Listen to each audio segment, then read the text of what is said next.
All right, guys, welcome back to the Independent Investor Channel. We're going to be rolling out portfolio review number 2. This is going to be the other self-directed Roth IRA account that I hold. This is really the number 1 and 2 punch for flagship accounts on my portfolio. This is going to be a heavy dividend paying portfolio with some passive ETFs in there. You guys are going to notice that there's been some renderings in the account. Certainly there's been some profit taking in the account, as I feel like that's appropriate now with the time and some of the positions that have really run up and some of the positions that are not doing so good. And this is going to demonstrate to you guys really what's possible in stock investing, both on the positive and negative side of the house. This is real. These are real holdings, real money, real Roth IRA account. Some of these holdings I've had for years. Others I've taken into some deep water, as you'll see, as I'll look to display the actual holding that I have. This will be the first time that I actually provide this level of transparency within the account, so you guys will enjoy a quick tutorial of each of the holdings within the self-directed Roth IRA number 2. So I'm going to kick you in there now. Please enjoy the review. All right, super cool. We're going to cover portfolio number 2 here, and this portfolio is taken a little bit more abuse, to be quite frank. And when you guys review this, my pain is your pleasure, I guess. I think a lot of people like catching portfolio reviews and catching pain and suffering within a portfolio, and this is. You know, if you are at all interested in single stock allocation within a portfolio, this is indicative of some of the swings that you may have to endure in owning single stock allocation. And this is probably one of the minor lessons that I've learned. Now, I do understand what it takes to succeed with single stock investing. It really takes a lot of patience, and it takes having a lot more of a long-term horizon. It could very well mean that any number of your stocks could underperform the market year over year, and I'm really starting to transition some of the portfolio down into some of the passive assets. So you'll see here there's a lot of action here. All of these cells in this portfolio that I declared to you before were profit-taking initiatives. So as you can see here, Cisco has been a real drag in this portfolio in the technology sector. I'm actually long Cisco. I'm totally fine with this. But obviously we'd like to see a little bit more green in the portfolio again, but my pain is your pleasure. What I mean by that is you can sit back and kind of have the luxury to see, look, hey, why did Ryan do this? Or wow, could I incur these swings in the portfolio? And for everybody that says that they want to just own single stock, that's easier said than done. It really is. I mean, I've had to take Dow and DuPont have really just been laggards. I mean, look at these, down 22, down 34, very good dividend paying, good companies. They've just been extremely out of favor. And once they turn and they become in favor, these will turn and start to pay me back as a shareholder. But these have been a real drag on the portfolio. The Corteva, I love this business. Chemical in the agricultural space. DuPont and Dow here are all kind of intermingled when they did their tri-split. But you can see how there I've really been punished. Over $1,000 of unrealized loss within the portfolio. That's fine. These are just individual entities declared for, again, your entertainment. Estee Lauder, I probably should have sold and taken some very good profit when it's up. I chose to keep it, hold it, and now I'm actually down a little bit in this position. Estee Lauder is one of those that I'm actually long on. You can see here I took a nice 300 share position in General Electric that I averaged down on, and I was actually up in that position. So I went ahead and reduced my position in General Electric here, which was getting a little bit out of control. I took a strategically aggressive move in General Electric, which ended up paying off. I ended up kind of swing trading this or channeling it when it went down to close to $7 a share. So I took that 300 up to try to help average this position down, and I did that successfully, and that's fine.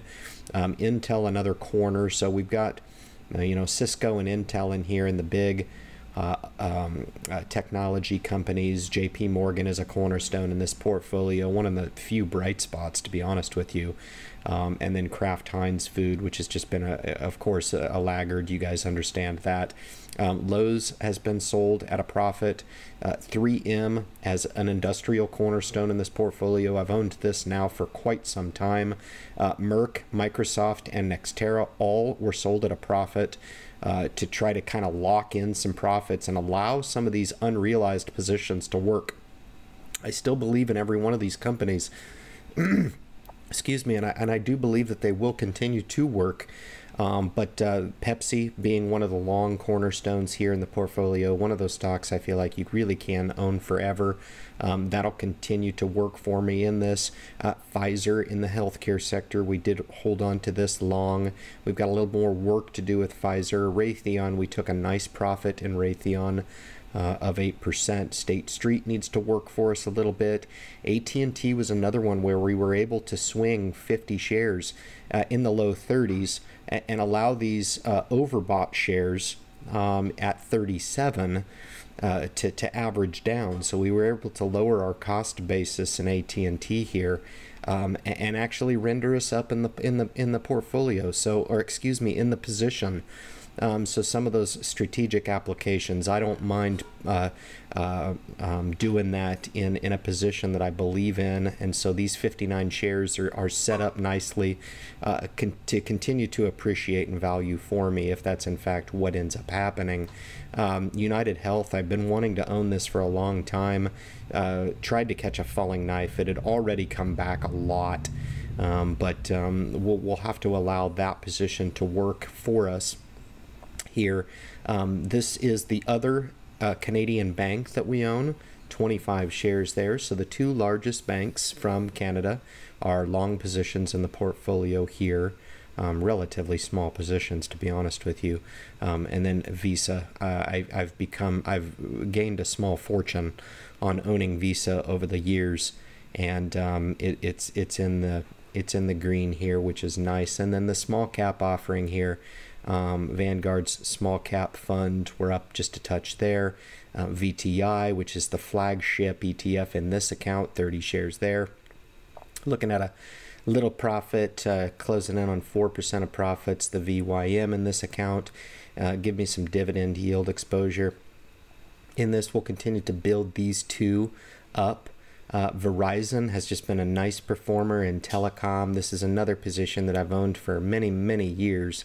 And bought and sold and taken profits here and there, but for the most part it's a name that I've had exposure to.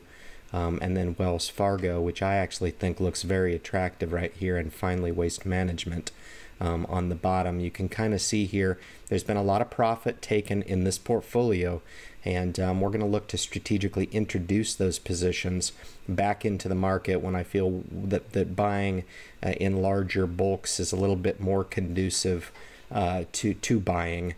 And I'm going to monitor, and I'm fine with doing that. I've allowed myself at least a month or so to monitor it, a couple months maybe, and see what shakes out. We'll see. There's a lot of things going on right now that could render this portfolio a little bit more of an opportunity to be added to. And I think in the meantime, I'm going to allow some of these positions that I'm down in to continue to work, allow my passive positions to work, and we'll continue to strengthen this portfolio over time. But that's currently what we have at a snapshot.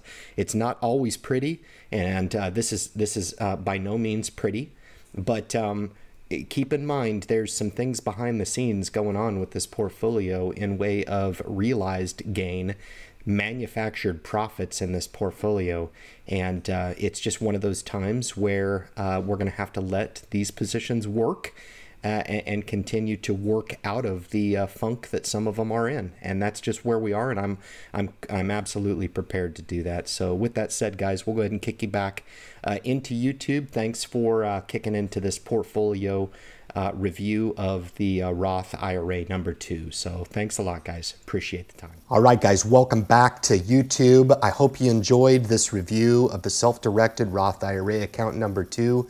This is one of the 2 individual Roth IRA accounts that I have. This portfolio obviously has got some unrealized loss in there. We're going to continue to allow those positions to work. The real takeaways for you guys is to understand what a larger portfolio looks like, just in a few-minute review. I think there's a lot of value in understanding how individuals seek their exposure to the stock market. This is how I've chosen to seek out mine. And I think there's a lot of benefit to maybe utilizing my strategy as a benchmark if you like it. If you don't, seek out your own. But certainly the common theme in understanding how much money that we're able to save in a self-directed account as opposed to a managed account allows me the opportunity and latitude to be a little bit more aggressive with my positions, because the risk that I take, I reap all the rewards. Okay, I don't share any of the profits with the middleman. I connect myself to the stock market, and as a self-directed investor, I get to reap all the benefits of that. And if it's attractive to you, certainly I would encourage you to explore the many benefits of becoming a self-directed investor. It's very, very powerful. It's not something that you're going to hear advertised by the major financial institutions because, like I said, the majority of the benefit is realized by the individual investor and not the major companies. So there's a reason why they don't advertise it, and there's a big reason why you need folks like me to provide that referral to you. So if you enjoy the message that we have coming through, you want to hit the subscribe button, help us support the channel. Leave your comments about self-directed investing. Leave your comments in the community. Leave your experiences with self-directed investing in the comments. That way new investors can come on and understand not just my opinion about self-directed investing, but also some in the community that are experiencing a lot of the successes that I know are out there for individual investors to experience. The landscape has changed so much and is so conducive to individual investors now.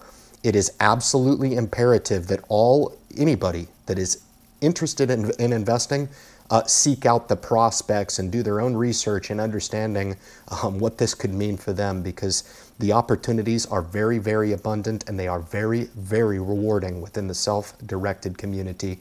So leave your comments, share the message with anybody out there that you know is looking to get introduced to the stock market, of course. And thank you so much for tuning into the message, and good luck in your investment future.